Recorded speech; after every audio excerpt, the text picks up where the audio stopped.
le beau nom de Jésus. Nous sommes encore là ce matin pour lui rendre la gloire qu'il mérite.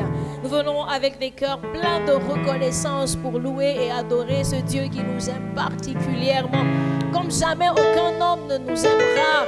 Oui, Dieu mérite notre attention, il mérite notre adoration. Il est bon en tout temps. Alléluia. Est-ce que nous pouvons élever nos voix ce matin pour bénir ce Dieu qui nous fait encore la grâce d'être là dans sa présence? Seigneur, nous venons à toi encore ce matin avec nos cœurs te dire merci. Merci pour la vie. Merci pour la grâce de nous tenir dans ta présence. Merci, oh Dieu, pour la bénédiction de la santé dans nos corps. Merci Seigneur parce que ton regard de Père est sur nous. Et nous sommes encore là ce matin pour louer ton beau nom. Nous voulons nous tenir là, oh Dieu, avec des cœurs débordants d'amour. Oui, Seigneur, nous voulons te dire au-delà des mots, au-delà des chants, Seigneur, que véritablement l'expression de notre cœur te trouve. Nous voulons nous abandonner à toi. Oui, ce matin encore, nous reconnaissons tes bienfaits. Nous reconnaissons tes hauts faits. Et nous n'avons pas d'autre expression que de pouvoir te chanter, que de pouvoir t'adorer. Oui, Seigneur, par nos prières, par nos chants, Seigneur, par nos acclamations, par l'attitude d'un cœur qui adore. Oui, nous sommes là pour toi. Malgré ces moments que nous te consacrons. Oui, Saint-Esprit, viens et prends-nous par la main et emmène-nous dans les profondeurs de la présence de Dieu. Merci, Seigneur, pour qui tu es. Un Dieu d'amour, de compassion et de bonté. Nous t'adorons, notre Dieu, dans le beau nom de Jésus. Amen. Je lis une parole avec vous ce matin, elle se trouve dans le psaume 18. Je veux lire simplement le verset 47. La Bible dit « Vive l'Éternel et béni soit mon rocher. Vive l'Éternel et béni soit mon rocher. Que le Dieu de mon salut soit exalté. » Alléluia. Oui, que notre Dieu ce matin soit exalté. Oui, nous voulons dire avec le psalmiste, vive l'Éternel, vive l'Éternel. Et j'aimerais nous encourager vraiment à dire ce matin, vive l'Éternel, que le Dieu de mon salut soit exalté. Béni soit mon rocher. Nous voulons louer le Seigneur ensemble. Alléluia. Merci Seigneur. Louange et d'acclamation ce matin, notre Dieu. Nous voulons te rendre toute la gloire, honneur et louange à toi. Dieu fidèle et véritable.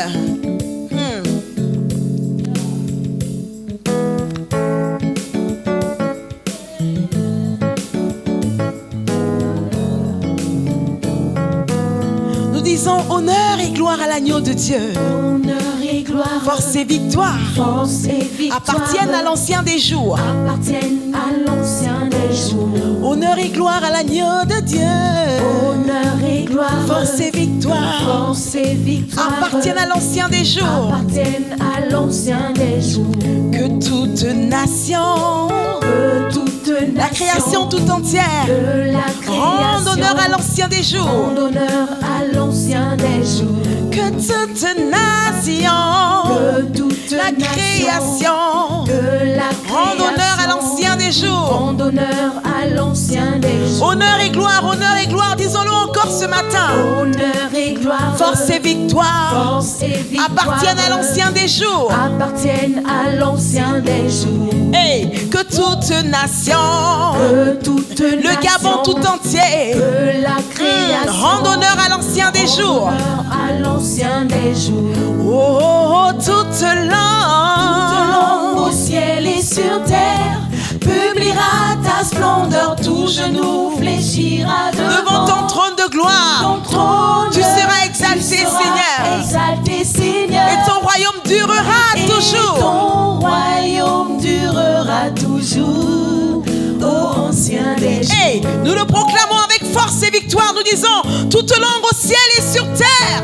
Toute langue au ciel et sur terre publiera ta splendeur, tout genou fléchira devant ton trône de gloire. Ton trône, tu seras exalté, notre Père et notre Dieu. Seigneur, et ton royaume durera jours. Ô ancien des jours.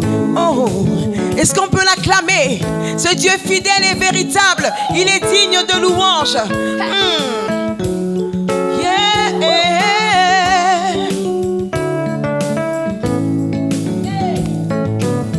Tu régneras sur la terre entière. Et Seigneur, la gloire est à toi. Nous rendons honneur et gloire à toi. Toute langue au ciel et sur terre. Toute langue au ciel et sur terre publiera. Tout genou fléchira devant ton trône. Fléchira devant. Tu seras exalté, notre Père et notre Dieu. Tu seras exalté, Seigneur. Et ton royaume. Et ton royaume durera toujours. Ô ancien des jours. Toute langue au ciel et sur terre proclamera. Toute langue au ciel et sur terre publiera ta splendeur. Genou fléchira. Genou fléchira devant. Alléluia. Toute langue au ciel et sur terre publiera ta splendeur. publiera ta Tout splendeur. genou fléchira. Tout genou fléchira devant. Yeah, yeah, yeah. Toute langue au ciel et sur terre publiera ta splendeur. Tout genou fléchira devant ton trône de gloire. Ton trône, tu seras exalté. Tu seras exalté, Seigneur. Et ton royaume. Et ton royaume durera toujours. Ô ancien des jours. Ô ancien des jours. Oh, ancien des jours. Ô ancien des jours. Yeah, yeah, yeah. Ancien des jours. Ô ancien des jours. Est-ce qu'on peut l'acclamer ce matin? L'ancien des jours est là ce matin au milieu de nous. Ancien des jours.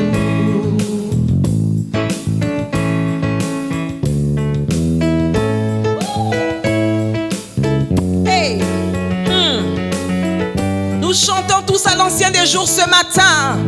Alléluia. Hey.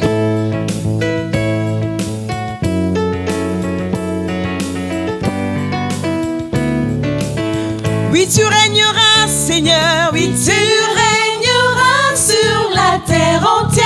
Chantons tous à l'ancien des jours. Car nul n'est comparable à toi. Car nul n'est comparable à toi, Seigneur. Oui, chantons tous à l'ancien des jours. Tu régneras sur la terre et dans le ciel. Tu régneras sur la terre Nous entière. le proclamons ce matin, Jésus. Chantons tous à l'ancien des jours. Nul n'est comparable à toi. Alléluia. Nul n'est comparable à toi, Seigneur. Oui, chantons tous à l'ancien des jours. Toute langue, yeah, yeah. Toute langue au ciel et sur terre publiera ta splendeur. Tout genou fléchira Devant ton devant trône de gloire. ton trône. Tu seras exalté, Seigneur. Et ton royaume. Et ton royaume durera toujours. Ancien des jours. Ô ancien des jours. Ancien des jours, nous t'acclamons. Tu es digne de louange. Ô ancien des jours. Ancien des jours, nous t'élevons dans notre nation, le Gabon. Hey. Ô ancien des jours. Ancien des jours, tu étais et tu viens. Ô ancien des jours. Qui est comme toi, éternel, Dieu des armées. Ô ancien des jours. Ancien des jours. Ô ancien des jours. Il est digne d'être acclamé. L'ancien des jours est digne d'être célébré. L'ancien des jours est digne d'être élevé. Nous élevons ton nom, Seigneur. Alléluia. Tu es Dieu, Dieu tout-puissant, Dieu de gloire. Nous t'adorons. Oui, toi seul mérites l'adoration. Tu mérites la louange. You deserve it. Alléluia.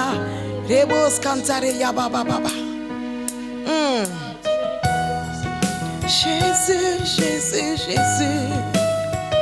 Oui, nous croyons que tu es puissant, fort dans nos combats. Nous t'adorons ce matin. Dieu tout-puissant, Dieu de gloire, oh nous t'adorons.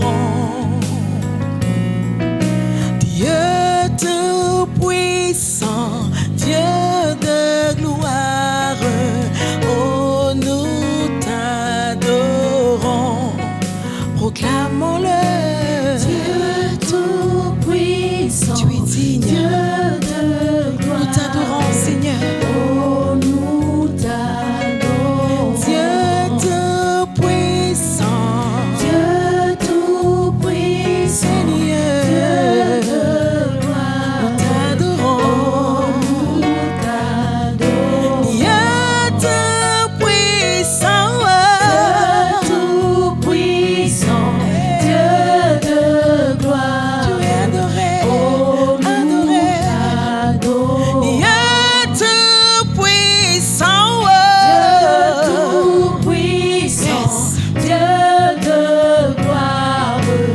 Oh, nous t'adorons. Dieu tout-puissant.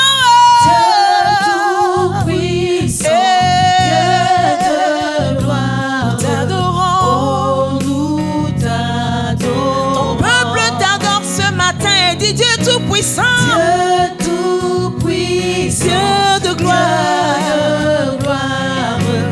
Oh, nous t'adorons. Les mots nous manquent, nous soupirons, nous disons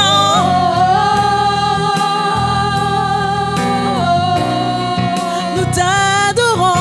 Oh, nous t'adorons. Oh, oh, oh,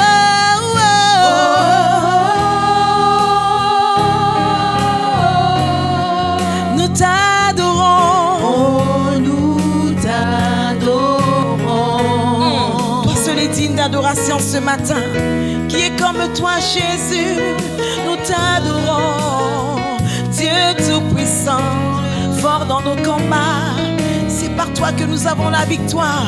Nous disons tu es puissant, tu es fort. Il n'y a personne qui soit comme toi. Alléluia.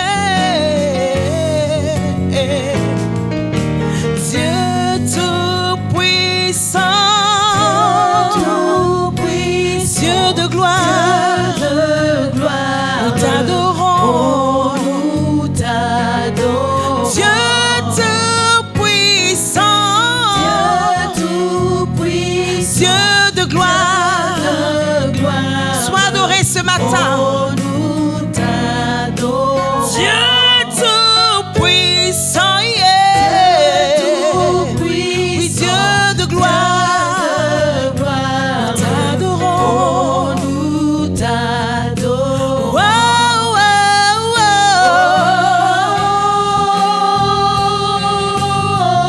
Oh, nous t'adorons. Oh, nous t'adorons.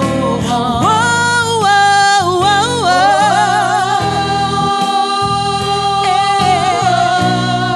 oh. Tu es digne d'être adoré. Oh, nous t'adorons. Oh, oh, oh. Nous t'adorons. Nous te célébrons, Seigneur. Oh, Nous te magnifions, nous t'adorons. Oh, oh, oh. Tu es digne d'être adoré. Tu es digne d'être magnifié. Ton nom est digne d'adoration.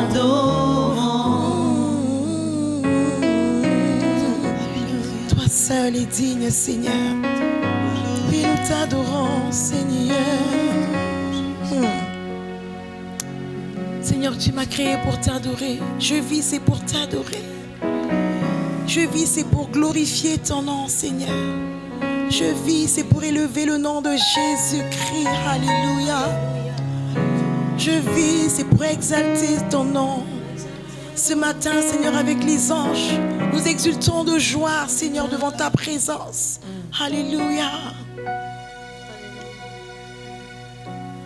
Pour t'adorer, je vis. Alléluia. Oui, Seigneur, c'est pour toi que nous sommes là ce matin. Pour t'adorer, je vis. Pour t'adorer, je vis, je vis. Pour t'adorer.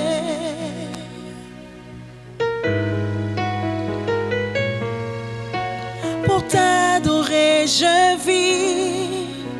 Pour t'adorer, je vis, je vis. Pour t'adorer. t'adorer, pour t'adorer, tu peux lui dire ce matin. Pour t'adorer, je vis. Alléluia. Pour t'adorer, je vis, je vis. Pour t'adorer. Pour t'adorer, pour t'adorer. Pour t'adorer, je vis. Toi le seul unique Dieu. Pour t'adorer, je vis, je vis. Alléluia. Pour t'adorer. Pour t'adorer, pour t'adorer, je vis. Pour t'adorer, je vis. L'unique et le véritable. Pour t'adorer, je vis, je vis. Pour t'adorer. Oh, pour t'adorer, je vis. Oh, Pour t'adorer, je vis. le Dieu de notre nation. Pour t'adorer, je vis, je vis. T'adorons ce matin. T'adorer. Alléluia. Pour t'adorer, nous vivons, Seigneur. T'adorer, je vis. Yeah. Pour t'adorer, je vis, je vis. Pour t'adorer.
fidèle et le véritable.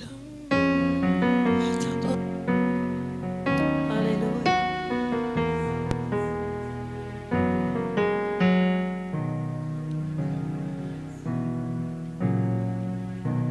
Merci Seigneur. Toi qui nous fais la grâce de pouvoir chanter ton nom. Oui, pour t'adorer, je vis. Tu m'as racheté pour t'adorer. Tu m'as libéré de toute angoisse pour t'adorer. Tu m'as libéré de l'esclavage du péché pour t'adorer. Tu m'as donné ta vie et je t'adore. Oui, je vois ta bonté dans ma vie et je t'adore. Reçois notre adoration ce matin. Oui, pour t'adorer, je vis. Pour t'élever, je vis. Pour t'exalter, je vis. Et là, dans ta présence, je suis restauré. Je suis restauré, libre de mes chaînes, libre de toute peur. Oui, Seigneur, il fait bon vivre dans ta présence. Reçois la gloire dans le nom précieux de Jésus. Amen. Gloire à Dieu, gloire à notre Dieu qui nous aime tellement. Gloire à notre Dieu. Nous voulons joindre nos deux mains pour acclamer le Seigneur car sa parole va encore nous faire du bien ce matin. Merci Seigneur, merci Seigneur.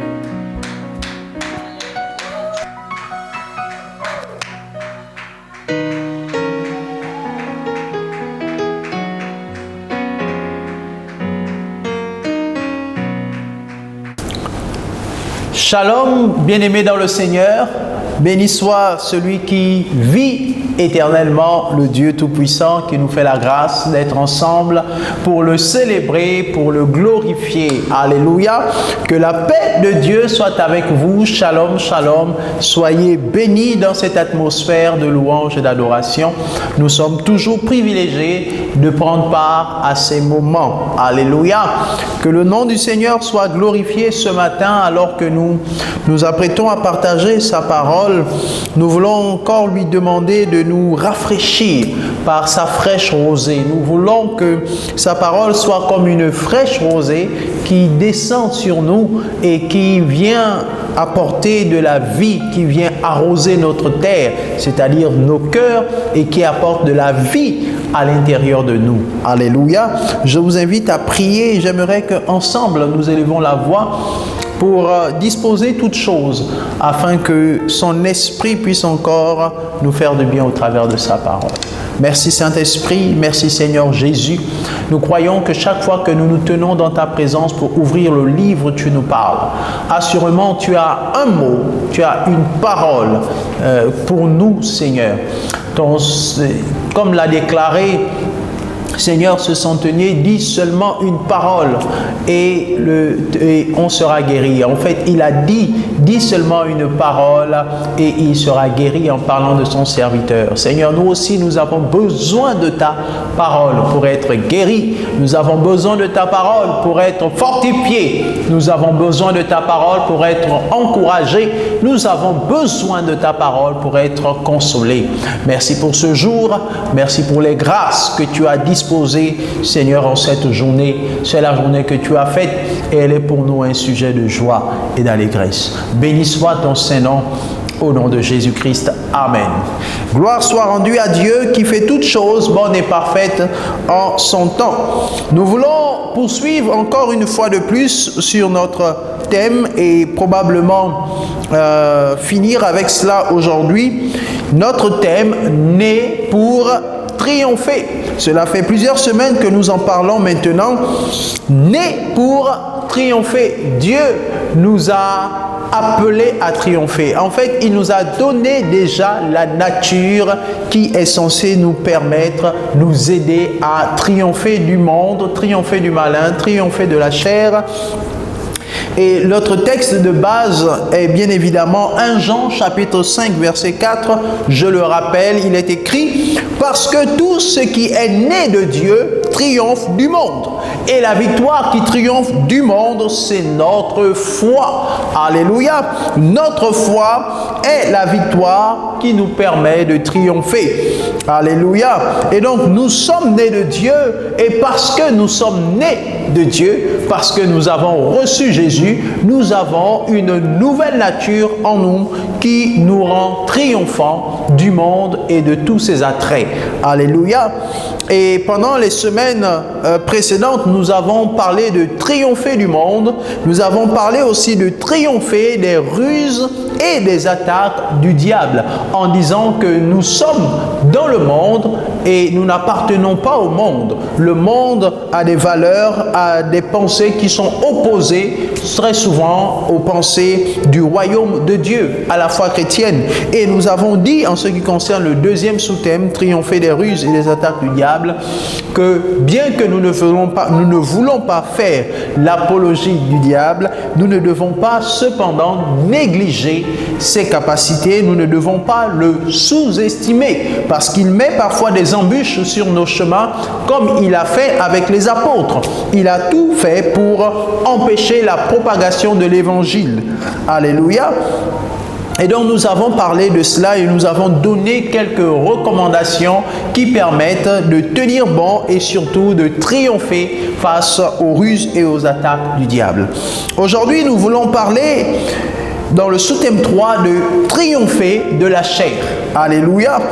Triompher de la chair. Nous sommes nés pour triompher, c'est-à-dire né de nouveau. Nous avons reçu Jésus, une nouvelle nature, pour pouvoir triompher de ce dont nous n'étions pas capables de triompher dans le passé. Aujourd'hui, nous sommes en Christ Jésus. Nous avons donc le potentiel, nous avons la capacité, nous avons le pouvoir en Jésus de triompher de toutes choses et par conséquent de la chair. Alléluia. Triompher de la chair est donc ce que nous voulons développer aujourd'hui. Alléluia. La Bible nous parle de la chair comme étant l'élément ou un élément qui nous conduit inévitablement à vivre de façon antagoniste aux principes et aux valeurs du royaume. En d'autres termes, la chair est cet élément qui nous emmène à pécher contre Dieu, est cet élément qui nous pousse à désobéir à Dieu, est cet élément qui nous emmène à satisfaire nos passions au détriment de ce que la parole de Dieu nous encourage à faire. Donc, la chair qui se trouve en nous, en réalité, est une loi, et c'est l'apôtre Paul qui en parle le plus dans ses épîtres, notamment dans l'épître de Romains, notamment dans l'épître de Galates, il parle de la chair, et nous nous souvenons tous très bien de ce texte de Galates 22 qui nous dit que, Galates 5, 22, autant pour moi, qui nous dit que les désirs de la chair sont contraires à ceux de l'esprit.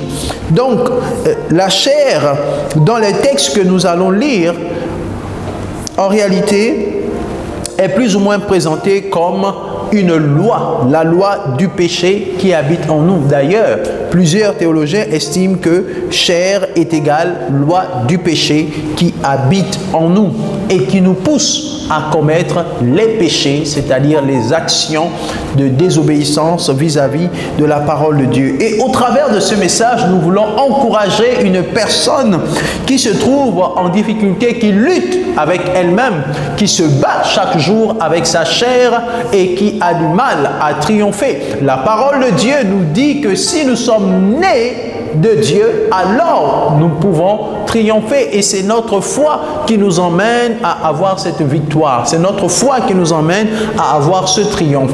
Donc si vous êtes dans ces challenges avec la chair, ces difficultés avec la chair, vous vous retrouvez parfois dans des addictions, peu importe le type d'addiction, que ce soit des addictions, je dirais, à l'alcool, addiction à la cigarette, addiction à la parole, oui, parce que le fait même de trop parler peut devenir une addiction.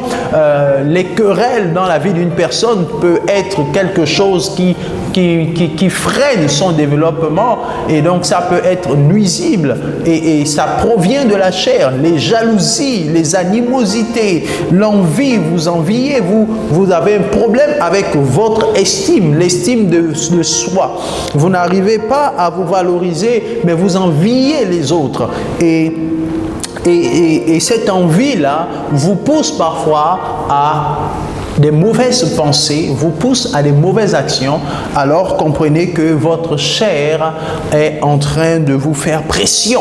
Et donc, il y a de nombreuses addictions dont nous sommes parfois victimes, même quand nous sommes déjà en Christ, et dont nous avons du mal à nous séparer. Mais si nous voulons voir l'expansion, l'épanouissement, alors nous devons triompher, dominer sur ces éléments de la chair qui nous embrigadent parfois et nous empêchent d'aller de l'avant. Surtout en milieu jeunesse, nous savons que le combat est rude, parce qu'aujourd'hui la société présente tellement de choses avec les réseaux qui sont à portée de main, tellement d'addictions, tellement de comportements, tellement d'attitudes qui sont des attitudes qui emmènent à s'éloigner de plus en plus de Dieu, mais qui sont très promues autour de nous, très promues dans notre environnement jeunesse, très promues dans la société tout entière, et même dans les milieux professionnels. Certaines attitudes ou comportements sont à bannir.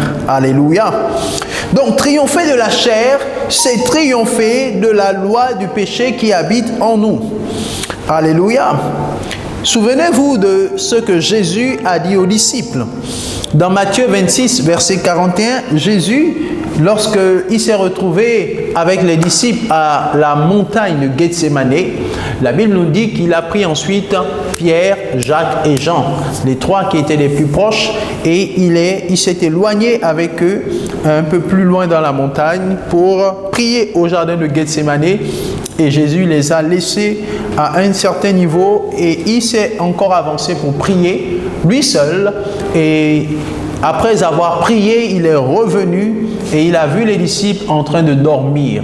Ils étaient fatigués, ils étaient épuisés et Jésus les a trouvés en train de dormir et Jésus leur a dit, donc dans Matthieu 26, 41, « Veillez et priez afin que vous ne tombiez pas dans la tentation. L'esprit est bien disposé, mais la chair est faible. » Alléluia, en faisant allusion au corps. Le corps, dans ce contexte-là, il fait allusion au corps, mais au corps charnel. Alléluia. Ce corps charnel est faible, tandis que l'esprit est bien disposé. Donc, il peut arriver effectivement que bien que vous soyez même en Christ, que votre esprit soit bien disposé, c'est-à-dire que vous ayez la bonne volonté, que vous ayez la bonne disposition de cœur à changer certaines habitudes, les bonnes dispositions, la volonté à laisser de côté des habitudes qui vous empêchent de voir la gloire de Dieu ou d'évoluer simplement dans la vie, mais que vous n'y arrivez pas parce que la chair est faible et elle vous retient. Donc, nous voulons aujourd'hui nous aider, nous encourager à triompher de cette chair, à triompher de ce corps charnel qui représente quelquefois un obstacle à notre épanouissement spirituel, un obstacle à notre épanouissement matériel même et financier, j'allais dire, parce que la Bible nous enseigne dans le livre de Proverbes que le paresseux ne prospère pas, c'est-à-dire que celui qui ne travaille pas, il sera surpris par la pauvreté. Et nous avons la sagesse populaire qui nous parle de la cigale et la fourmi et donc qui nous emmène à comprendre que nous ne devons pas nous laisser dominer par la chair. Alléluia. La chair peut donc être un obstacle à notre développement personnel, à notre développement spirituel notamment. La chair peut être un instrument que le diable utilise pour pouvoir nous empêcher de nous épanouir. Alléluia. J'aimerais qu'on lise ensemble Romains chapitre 7, versets 14 à 21, qui nous parle de cette loi du péché qui habite en nous, dans notre chair, et qui nous pose des problèmes dans notre épanouissement et dans notre relation avec le Seigneur. Romains chapitre 7, versets 24 à 21. Il est écrit, « Nous savons que la loi a été inspirée par l'Esprit de Dieu. Elle est donc spirituelle. Mais moi, je ne le suis pas. Je préfère laisser mes propres pensées me diriger.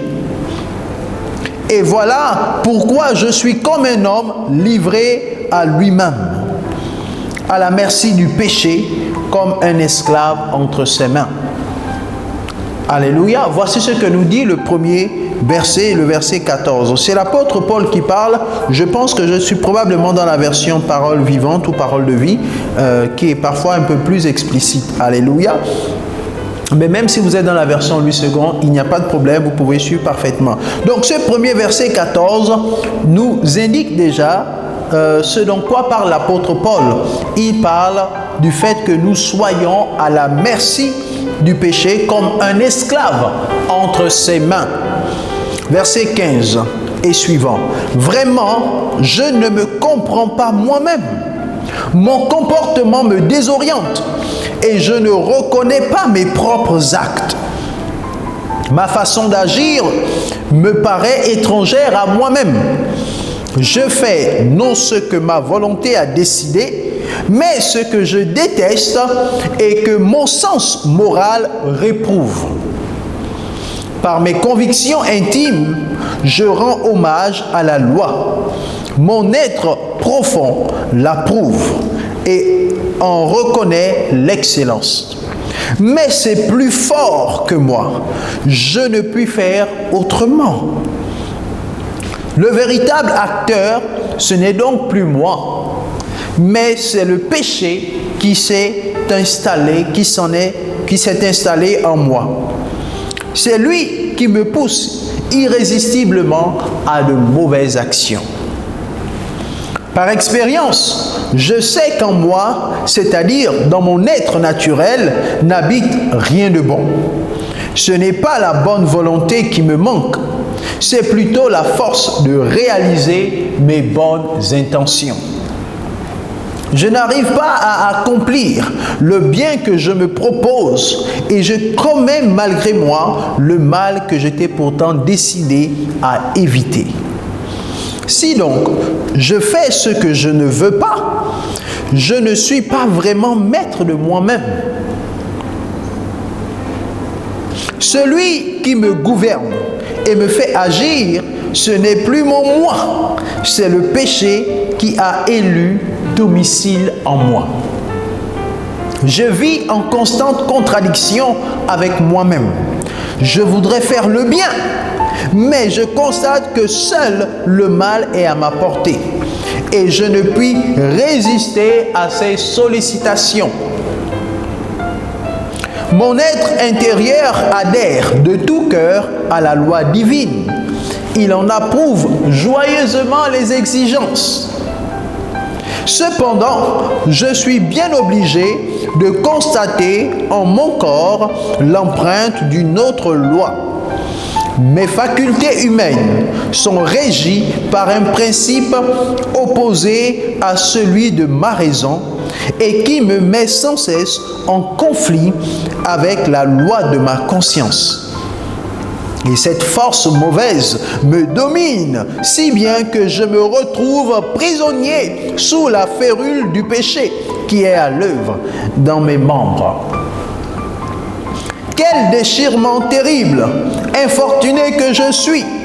Qui me libérera de l'emprise de ma nature pécheresse? Qui affranchira mon corps de l'esclavage des mauvais instincts? Dieu merci, il existe une issue.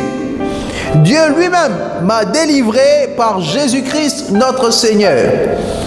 Je résume donc ce que je viens de dire. Livré à moi-même et à mes propres forces, je suis d'un côté lié à la loi de Dieu par ma conscience et ma raison, mais de l'autre, je suis dans ce que je vis concrètement esclave de la loi du péché. Alléluia! En poursuivant la lecture des deux versets qui suivent, c'est-à-dire Romains chapitre 8, versets 1 à 2, l'apôtre Paul ajoute une très bonne nouvelle. Il dit ceci: mais maintenant, il n'y a plus de condamnation pour ceux qui appartiennent à Jésus-Christ. Si nous sommes unis à lui, nous n'avons donc à redouter aucune sentence contraire, car nous vivons à présent sous un nouveau régime, celui du Saint-Esprit. Cet esprit nous donne la vie qui était dans le Christ Jésus et nous introduit dans la communion avec lui.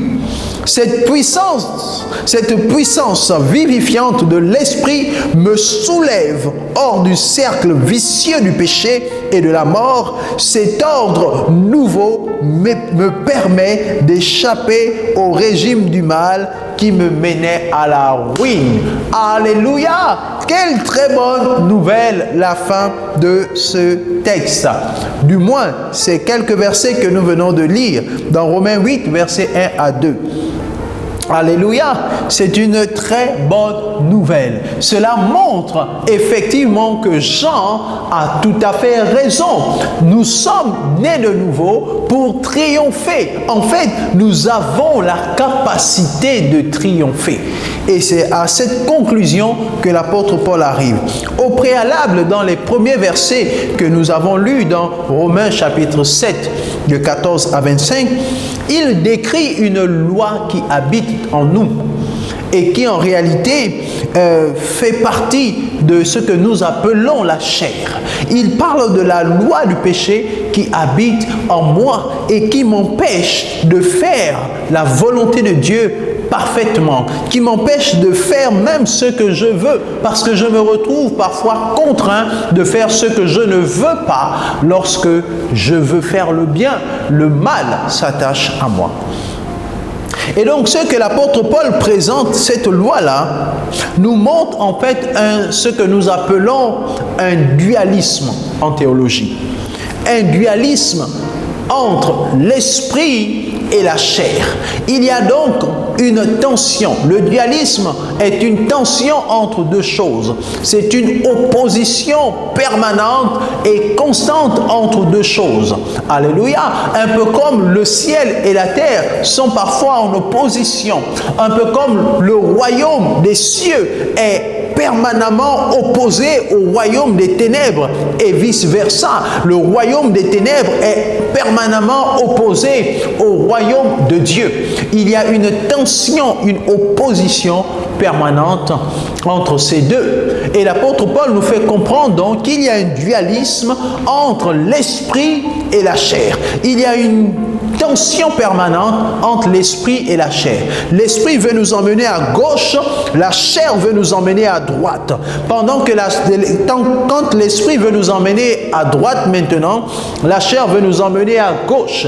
Lorsque l'esprit veut nous emmener à faire ce qui est juste et honorable devant Dieu, la chair veut nous emmener à faire ce qui est injuste.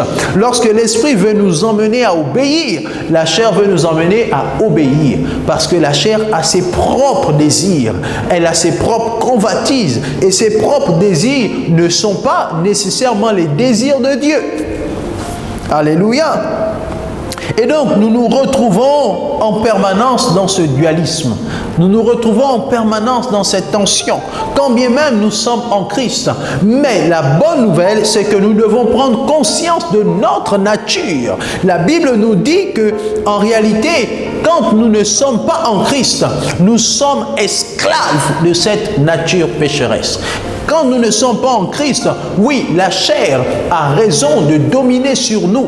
Quand nous ne sommes pas en Christ, la chair et ses désirs ont raison de nous gouverner. Nous avons donc plus de mal, plus de difficultés à sortir des addictions, à sortir des mauvaises habitudes. Et donc nous vivons en esclavage, sous l'emprise de certains vices, sous l'emprise de certaines habitudes, sous l'emprise de la nonchalance, sous l'emprise de la paresse, sous l'emprise de l'alcoolisme, sous l'emprise des querelles, des jalousies, des animosités. Et parfois nous pourrissons la vie sociale qui est autour de nous. Les relations humaines sont dégradées. Nous avons des problèmes avec tout le monde parce que nous sommes esclaves de notre chair.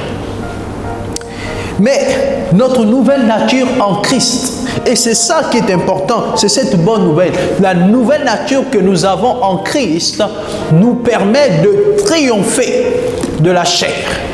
Et c'est la raison pour laquelle Jean dit que c'est notre foi qui triomphe du monde, mais aussi de la chair. Parce que la foi que nous mettons dans la parole de Dieu, dans la compréhension des Écritures, nous donne conscience de cette nouvelle nature de Christ Jésus qui est en nous et qui nous permet de triompher.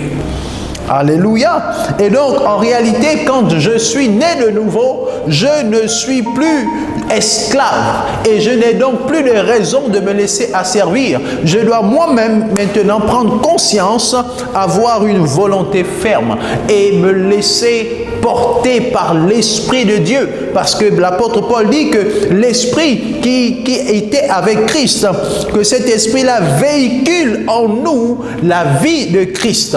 Véhicule en nous la vie de Christ et c'est cet Esprit qui nous donne la force, la capacité de marcher en étant au-dessus de la loi de la chair. Alléluia. C'est important de comprendre ces éléments basiques de la foi chrétienne. Mais ajouté à cela, il y a parfois des difficultés, il faut le reconnaître. Et c'est pourquoi j'aimerais parler de 4 remèdes pour triompher de la chair.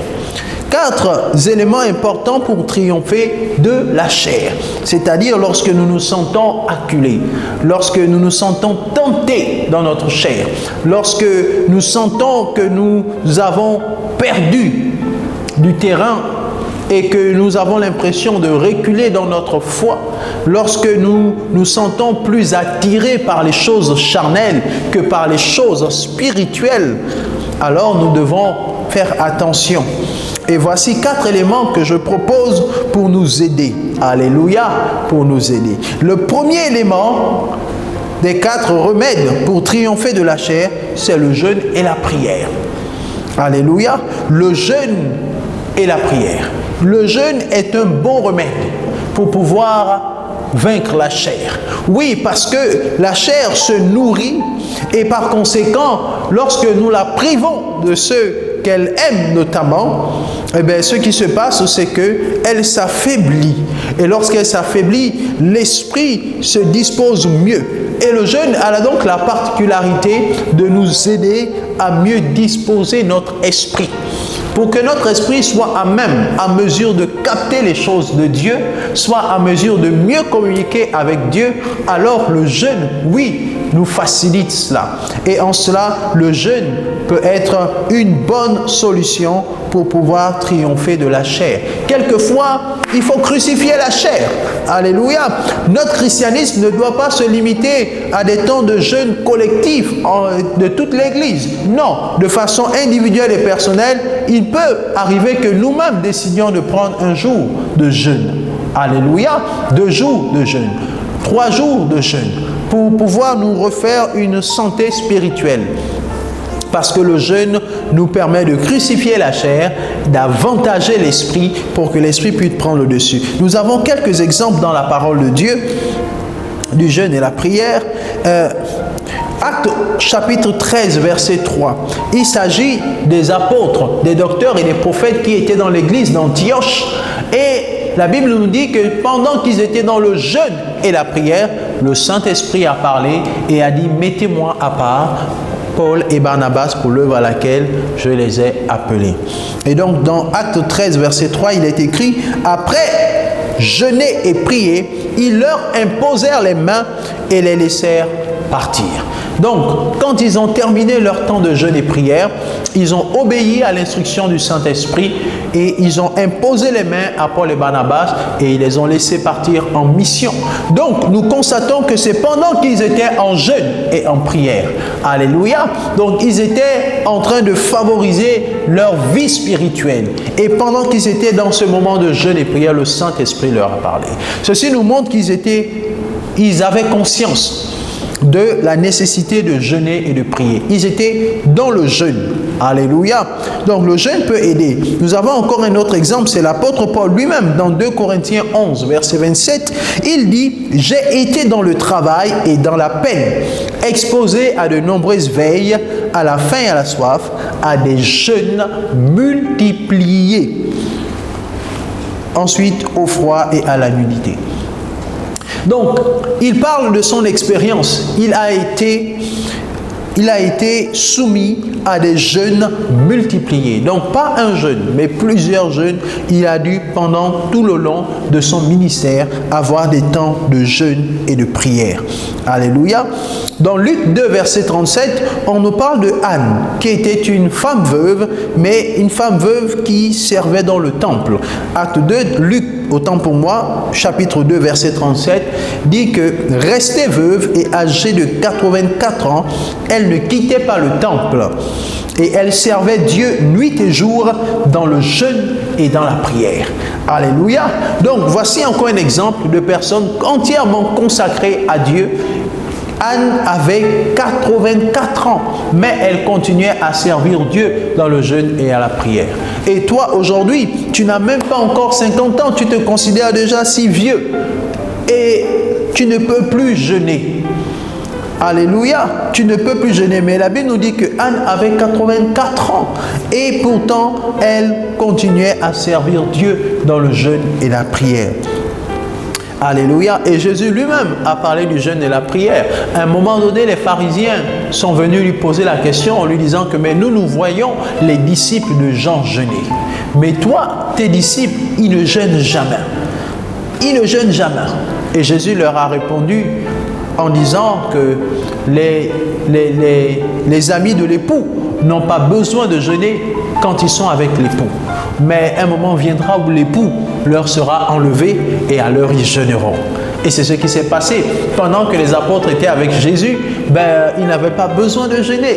Alléluia. Jésus se pourvoyait sur le plan spirituel pour les fortifier, les soutenir. Mais lorsque Jésus est parti, on se rend bien compte qu'ils ont passé tout leur ministère à jeûner et à prier. Et enfin, dans Matthieu 17, 21, Jésus a dit qu'il y a des esprits qui ne sortent que par le jeûne et la prière.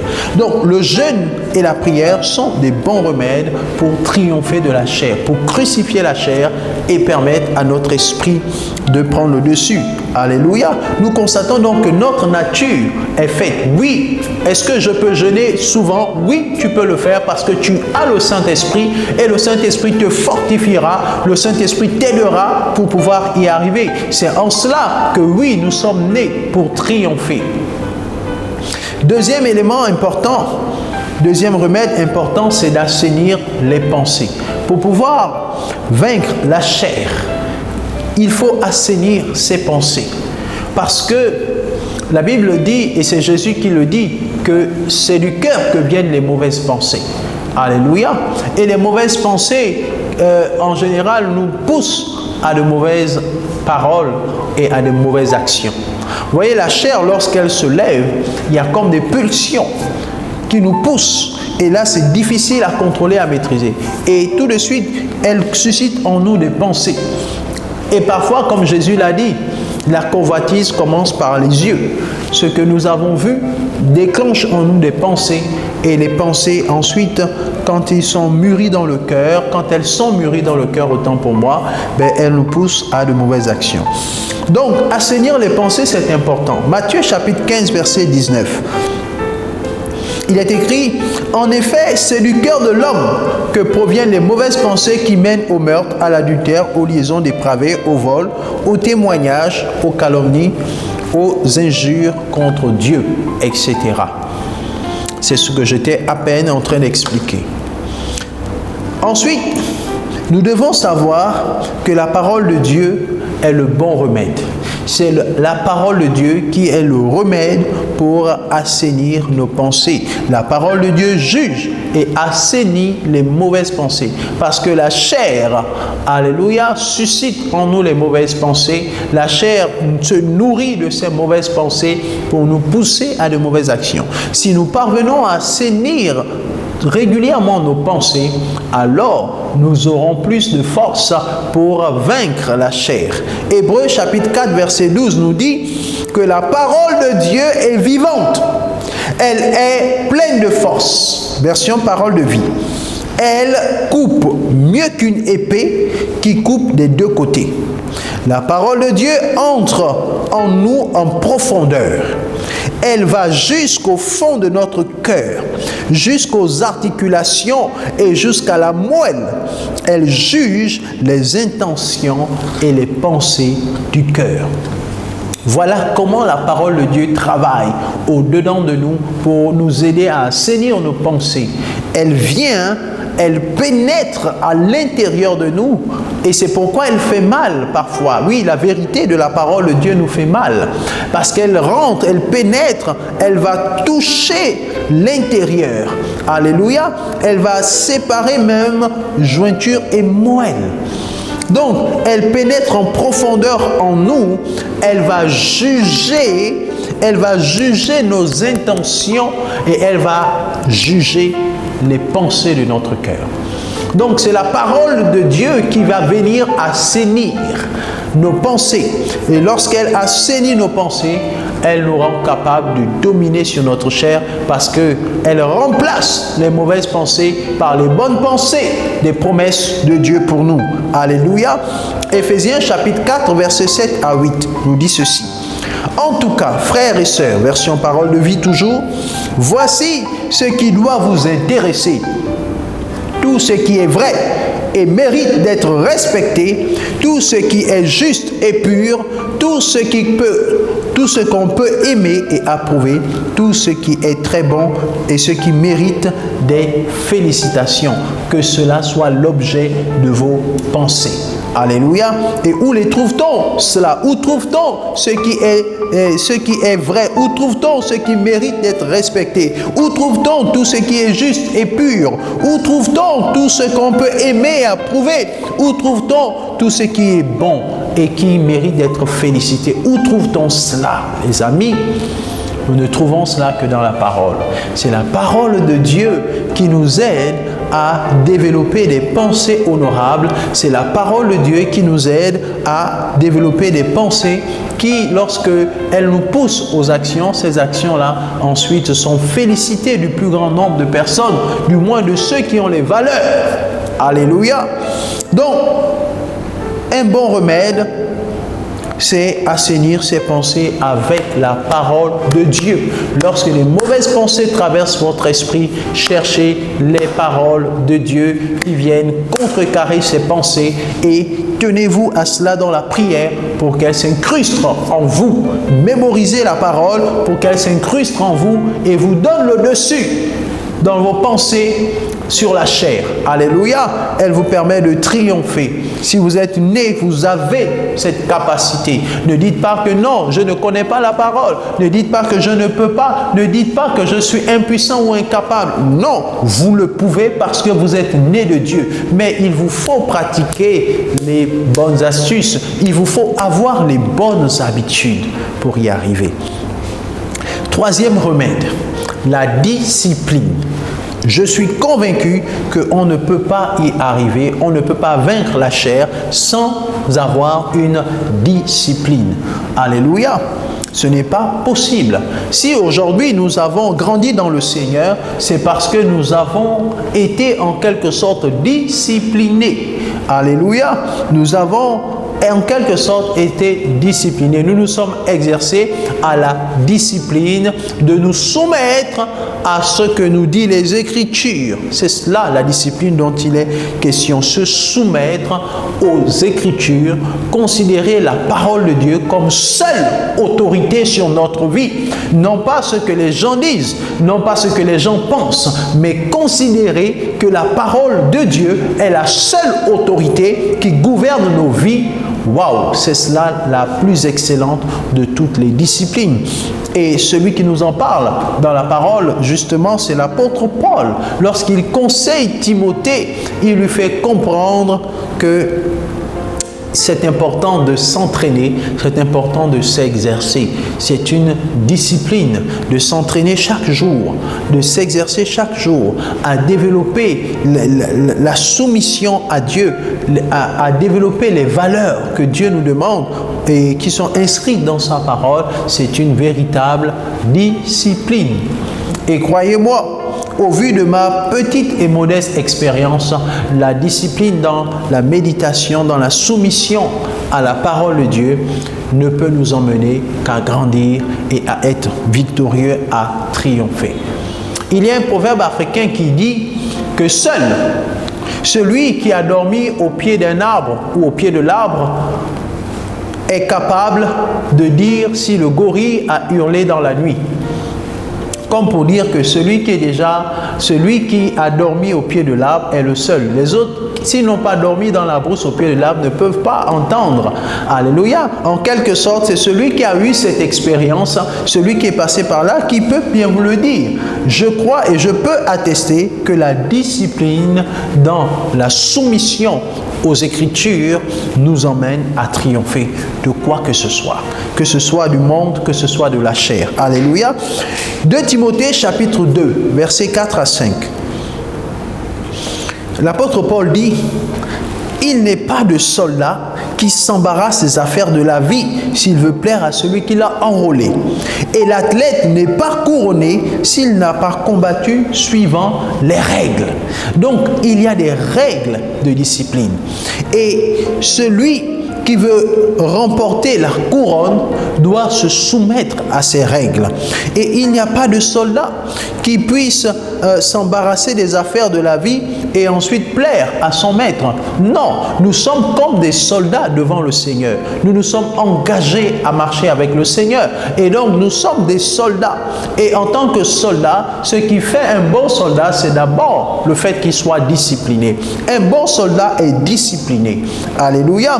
Donc, s'il est dispersé, embarrassé par toutes sortes de choses, il ne sera pas efficace dans sa mission. Lorsqu'il va en mission, c'est avec un objectif, il se concentre, il se donne à fond pour réussir. Mais s'il s'embarrasse de tout et de rien, sans avoir une véritable discipline, une direction qui suit, eh bien, il ne réussira pas.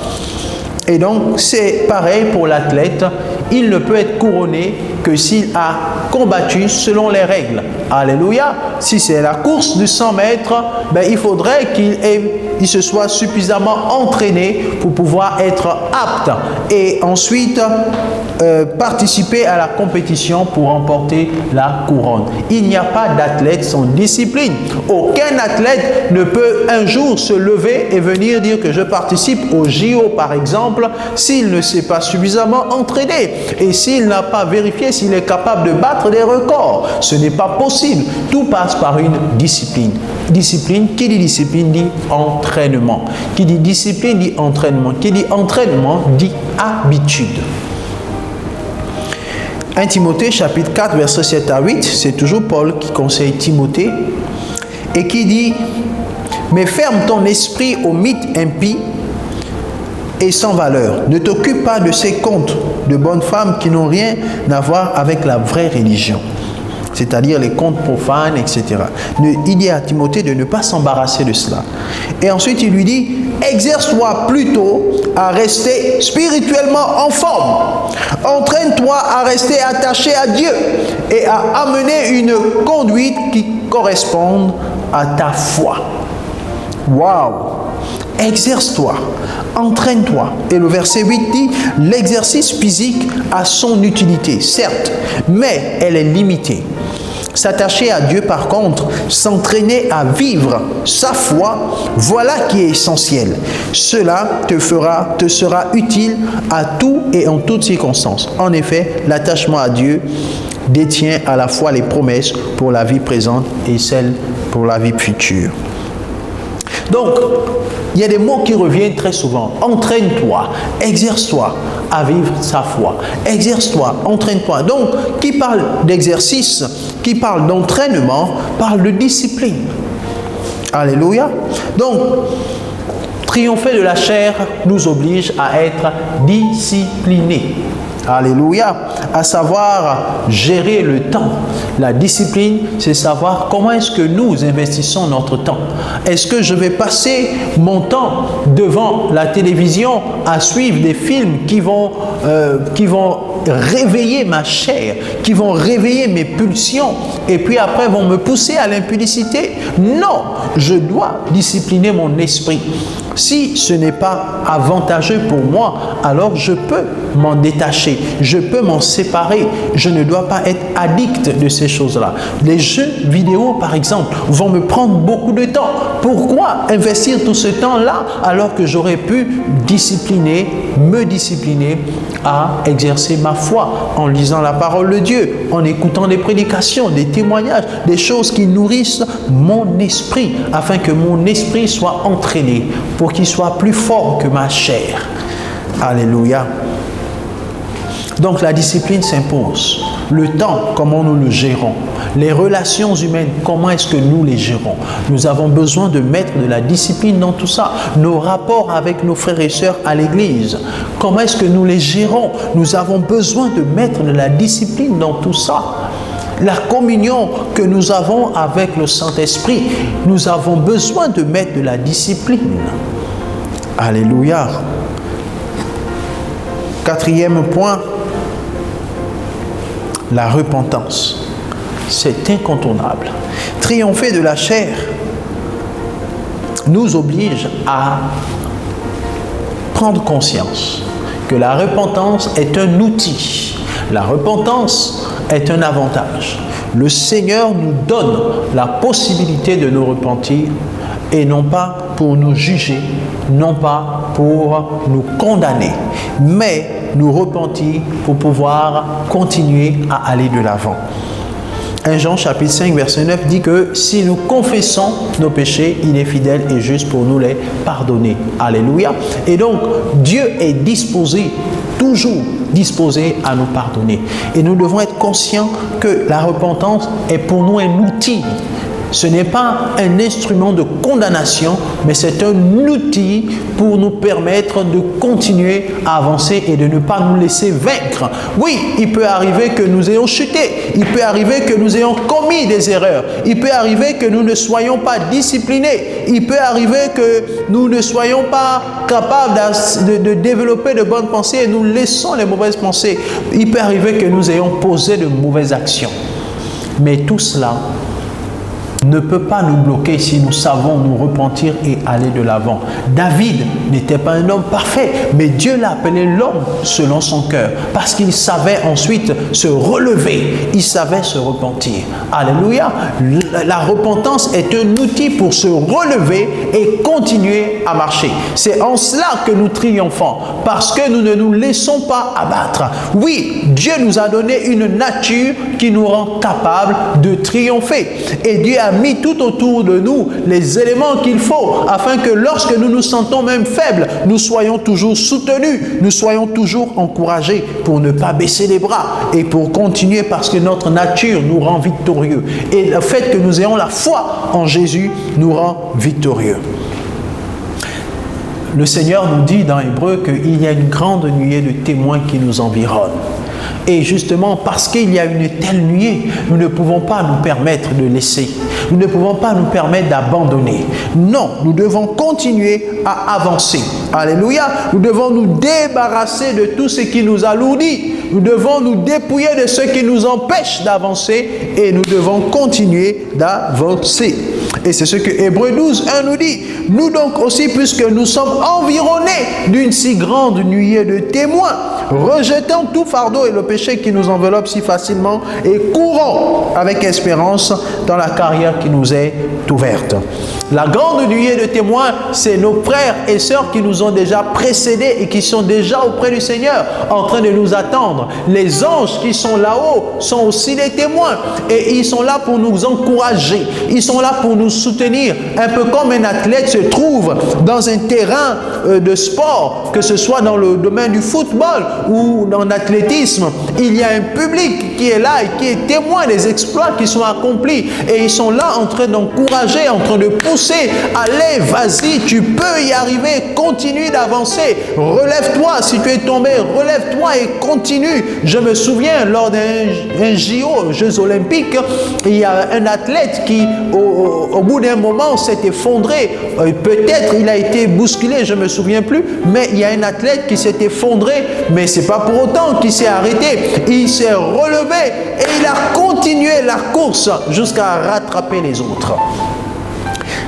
C'est en cela que cette nuée de témoins nous encourage à ne pas abandonner et à continuer. Elle est là, elle nous environne. Nous ne la voyons pas avec nos yeux physiques, mais elle est là autour de nous, cette nuée de témoins, de gens qui nous ont précédés, des anges qui sont là pour nous encourager, pour nous soutenir. Et donc nous devons persévérer. Alléluia. Tu es né pour triompher. Triompher du monde, triompher des ruses du diable et de ses attaques, triompher de la chair. La chair est ton plus grand ennemi. Le diable n'est pas le plus grand ennemi de l'homme, c'est sa propre chair qui est son plus grand ennemi. Parce que souvent, notre plus grand ennemi est ce que nous sous-estimons. Et notre plus grand ennemi est celui qui est plus proche de nous. C'est notre chair qui est plus proche de nous, parce qu'elle est en nous et elle nous empêche. Elle s'oppose parfois à ce que notre esprit puisse faire la volonté de Dieu. La chair est un ennemi redoutable, mais nous pouvons la vaincre parce que tout ce qui est né de Dieu triomphe. Alléluia. Accomplissons ce que la parole nous demande. Exerçons-nous dans ces points que nous avons cités, à savoir dans le fait de jeûner et prier pour obliger la chair à se soumettre, dans l'assainissement de nos pensées, dans la discipline, dans notre vie chrétienne et savoir se repentir. Je nous encourage vivement à pratiquer cela. Je suis convaincu que plusieurs relèveront la tête, plusieurs persévéreront et ne se laisseront pas avoir par les ruses de l'ennemi et par la chair. Alléluia. Est-ce que nous pouvons prier ensemble? Je vous invite vous-même à élever la voix et à demander au Saint-Esprit, parce que c'est lui qui véhicule en nous la vie de Christ, c'est lui qui est là pour nous aider. C'est lui qui vit en nous pour nous conduire et nous soutenir. Demande au Saint-Esprit de t'aider en cela, de t'aider à vaincre la chair, en te donnant la force de jeûner et prier, en te donnant toujours le désir de prier. Le feu de la prière, que le Saint-Esprit te donne cela. Je prie au nom de Jésus-Christ qu'il te soit accordé. Je prie dans le nom de Jésus que tu aies toujours la force au travers de la parole de Dieu d'assainir les pensées. Et quelles que soient les pensées qui ne glorifient pas Dieu, que la parole de Dieu puisse venir assainir cela. Au nom de Jésus. Je prie que l'Esprit t'aide à être discipliné, qu'il te donne les astuces qui sont propres à ta personne pour trouver les bonnes astuces, les bonnes méthodes, les bonnes stratégies pour être discipliné, et qu'il te donne un cœur humble et repentant pour toujours aller de l'avant et ne pas s'arrêter en chemin. Que la grâce et la faveur de Dieu soient sur toi, que sa fidélité se manifeste avec abondance dans ta vie, et que ce que le Seigneur a décidé de faire avec toi, qu'il accomplisse au nom de Jésus. Amen.